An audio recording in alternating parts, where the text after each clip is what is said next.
दोस्तों, क्या आप भी किसी से मनचाहा करवाना चाहते हैं? क्या आप भी किसी को अपने कंट्रोल में करना चाहते हैं? तो ये वीडियो है आपके लिए। स्वागत है आपका एस्ट्रो लव सॉल्यूशन में, जहां है आपकी हर समस्या का समाधान। आज का उपाय सुनिए। धातु का हमारे जीवन में बहुत प्रभाव होता है। हम किस तरह की धातु में खाना पकाते हैं, किस तरह की धातु में हम खाने को ग्रहण करते हैं, किस तरह की धातु के अंदर हम अपने ईश्वर को भोग लगाते हैं, पूजा के अंदर कौन से बर्तन हमें यूज करने चाहिए, और हमारे अपने स्वयं के शरीर पर हमें किस धातु से फायदा और नुकसान हो सकता है। यह एक बहुत बड़ा अच्छा खासा टॉपिक है आपसे चर्चा करने का, लेकिन इसमें बहुत सारी चीज तभी मुमकिन हो सकती है जब आप मेरे सामने बैठे हो। क्योंकि आपको कौन सी धातु पहननी चाहिए, किस धातु में आपको खाना खाना चाहिए, यह मैं आपको तब बता सकती हूँ जब मेरे पास आपका डिटेल होगा, यानी कि आपकी कुंडली होगी। अगर आपकी कुंडली के अंदर आपके भाग्य को, आपके कर्म को मंगल जागृत कर रहा होगा, तो मैं आपको बोलूंगी तांबे का ज्यादा से ज्यादा प्रयोग करिए। अगर आपकी कुंडली के अंदर आपको गुरु बहुत प्रभावित कर रहे होंगे, तो मैं आपको बोलूंगी पीतल का बहुत उपयोग करिए। अगर आपकी कुंडली के अंदर चंद्रमा आपको बहुत अच्छे रिजल्ट्स दे रहा होगा, दे नहीं पा रहा लेकिन दे सकता है, ऐसा बोलो, तो आपको चांदी का ज्यादा से ज्यादा प्रयोग करना होगा। तो आपको कौन सी धातु पहनना सही रहेगा, कौन सी धातु से आपको लाभ प्राप्त हो सकता है, यह तो मैं तब बता सकती हूँ जब आपकी पत्री मेरे पास हो। लेकिन उसके बिना भी मैं आपको बहुत सारी चीज बता सकती हूँ जिससे आपको लाभ हो। आज मैं आपसे बात कर रही हूँ धातु के बारे में। तो नेचुरल बात है कि मेरा साथी महा उपाय आज एक पार्टिकुलर धातु को लेकर होगा। जब हमें बहुत ही ज्यादा स्ट्रेस होता है, जब हमें बहुत ज्यादा तकलीफें होती हैं और हमारा मेंटल इम्बैलेंसमेंट हो जाता है, तो नेचुरल बात है कि मेरा आज का उपाय किसी धातु को लेकर होगा। उसके लिए आपको मेरे साथ जुड़ना पड़ेगा, मजबूरी है। लेकिन उससे पहले कुछ बहुत महत्वपूर्ण चीज जो आपके लिए जानना बहुत बहुत बहुत जरूरी है। जब भी हमें ऐसा लगे कि हम इमोशन इम्बैलेंस हो रहे हैं, हमारा इमोशनल पार्ट कहीं ना कहीं हमें दर्द और ज्यादा देता जा रहा है, ऐसी कंडीशन में चांदी का प्रयोग ज्यादा से ज्यादा करिए। चांदी का आपको प्रयोग कैसे ज्यादा से ज्यादा करना है, चांदी के पात्र में ही जल ग्रहण करिए। चांदी को आपको पहनना ज्यादा से ज्यादा है, खास करके गले के अंदर आप चांदी को जरूर धारण कर लीजिए। जब कभी आपको ऐसा लगे ना कि मेरी लाइफ के अंदर मुझे सक्सेस नहीं मिल पा रही, मेरी लाइफ की चीज कहीं ना कहीं रुकती जा रही है, तब आपको तांबे का एक कड़ा अपने सीधे हाथ में जरूर पहन लेना चाहिए। औरतों को हमेशा कहा जाता है कि उन्हें सोने की चूड़ियां पहन के रखना चाहिए। क्या आपको पता है यह क्यों कहते हैं? इसका कारण होता है मान प्रतिष्ठा से। औरत अगर अपने हाथों के अंदर सोने की चूड़ियां पहन के रखती है, तो इससे उनका मन, उनकी प्रतिष्ठा वृद्धि करती है।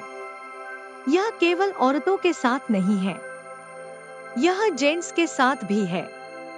इसीलिए जो लोग समाज सेवा का काम करते हैं, जो लोग पब्लिक के साथ में रहकर डील करते हैं, जो नेता होते हैं, अभिनेता होते हैं, ऐसे लोगों को हम उनके सम्मान की वृद्धि के लिए हम बोलते हैं कि आपको भी अपने हाथ में एक सोने का कड़ा जरूर पहनना चाहिए। इसी प्रकार जो लोग अफोर्ड कर सकते हैं, जिन लोगों के हाथ में है कि वह सोने का पात्र अपने पूजा घर में रख सके, तो हम कहते हैं कि जिन लोगों को मान प्रतिष्ठा में दिन रात वृद्धि चाहिए ना, उन्हें अपने घर के मंदिर में सोने के पत्र में जल रखना चाहिए और इस जल से अपने ईश्वर को अभिषेक करना चाहिए। आपको पता है शिव जी के ऊपर भी सोने के पत्र से जल अर्पित करना एक अपने आप में बहुत बड़ी रेमेडी है। चांदी के बर्तन में तो हम आपको कहते ही है कि कच्चा दूध डालकर शिव जी को अगर अर्पित करेंगे तो आपको शांति प्राप्त होगी। आपके मन में उथल पुथल नहीं चलेगी। आपके जीवन में ठहराव आ जाएगा। आपके रिश्तों में कहीं ना कहीं आपको पॉजिटिव वाइब्रेशंस मिलने लग जाएगी। लेकिन यह चीज हम आपको सोने के साथ भी कहते हैं कि अगर सोने के पत्र में आप अपने ईश्वर का अभिषेक करते हैं तो ऐसा करने से आपकी मान सम्मान में वृद्धि होती है। इसी प्रकार तांबे के लोटे के अंदर अगर हम सूर्य को जल चढ़ाते हैं तो ऐसा करने से हमें सरकारी नौकरी मिलने के बहुत अच्छे अवसर प्राप्त होते हैं और हमारे जीवन के अंदर राजलाभ से किसी भी तरह की कोई भी हमें लाभ अगर चाहिए तो हमें वह प्राप्त होते हैं। अब आप कहेंगे राज्य से लाभ कैसे? अगर हमें सरकार से कोई प्रॉपर्टी का कोई फायदा होना है, अगर हमें सरकार से कोई मुकदमा चल रहा है जिसमें जीत चाहिए, अगर हमें सरकार से कोई टेंडर पास करवाना है, अगर आप एनजीओ चलाते हैं तो अगर आपको सरकार से अपने एनजीओ के लिए कोई फंड चाहिए, ऐसी कंडीशन में तांबे के लोटे में अगर सूर्य को जल चढ़ाया जाए नियम से 41 दिन तो आपको कहीं ना कहीं लाभ के रास्ते जरूर नजर आ जाएंगे। जिन लोगों को अपने पिता से या जिन लोगों को अपनी पैतृक संपत्ति से जरा भी लगाव होता है और वह चाहते हैं कि मेरी पैतृक संपत्ति मेरे साथ रहे, ऐसे लोगों को पीतल के पत्र से अपने ईष्ट को जरूर अभिषेक करना चाहिए। आज मैं आपको एक और तरीका बताती हूँ। अगर आपके घर के अंदर बहुत ज्यादा नेगेटिविटी होना, आपको ऐसा लगे कि मेरे घर के अंदर एक भारीपन है जो कभी खत्म नहीं होता, तो आपको तांबा, पीतल, चांदी तीनों को मिलाकर एक तार बनवा लेना चाहिए पतला सा, और उसे तार को आपको अपने घर के नॉर्थ वेस्ट में एक किस के ऊपर लपेटकर लगा देना चाहिए। बहुत सरल सा उपाय है। अगर आप करेंगे तो आपको इसके अद्भुत लाभ प्राप्त होंगे। इसी प्रकार से आज मैं आपको बताती हूँ एक ऐसा सरल सा तरीका जिसको करने से बच्चे कहना न मानते हो तो मानने लगेंगे, बड़े बात ना सुनते हो तो सुनने लगेंगे। घर में कोई आपसे बहुत नेगेटिव चलता हो तो वह पॉजिटिव हो जाएगा, और सबसे बड़ी बात आपके घर का मान सम्मान हमेशा बरकरार रहेगा। तो क्या करना है जानते हैं? तो चलिए बताती हूँ आपको। क्या करें? आप रात भर एक पात्र के अंदर कोई भी एक सोने का छोटा सा गहना डालकर रख दीजिए। एक अंगूठी, कान का या नाक की नाथ, कुछ भी हो आपके पास जो सोने का हो, और अगर आपके पास कोई सोने का पात्र है तो उसमें रख दीजिए रात भर के लिए। उसमें जल रखा रहने दीजिए। अगले दिन सुबह आपको इस जल से पूरे घर के अंदर छिड़काव करना है, और इसी जल में से थोड़ा थोड़ा जल आपको अपने घर के सदस्यों को पिला देना है। यह कार्य आपको रविवार की रात से चालू करना है, और सोमवार को आपको छिड़काव करके अपने घर के सदस्यों को यह जल पिला देना है। करके देखिए, आपके घर में टेढ़े चलने वाले लोग सीधे चलने लगेंगे।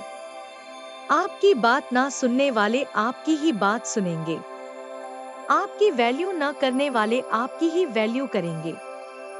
एक और चीज, अगर आपको ऐसा लगता है कि आपकी कोई चीज फंस रही है, कोई ऐसी चीज है जो आपको बहुत ही ज्यादा परेशान कर रही है, तो आपको गुरुवार को सुबह आपको किसी सोने के पत्र में, या वही आपको एक छोटे से पत्र के अंदर सोने की कोई मुद्रा या कोई भी आभूषण डालकर उसमें पानी भरकर रख देना चाहिए।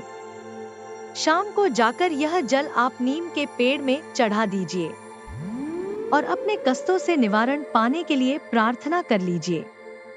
देखेगा आपका उलझे से उलझ काम भी सुलझाने लगेगा। जय श्री कृष्णा। धन्यवाद।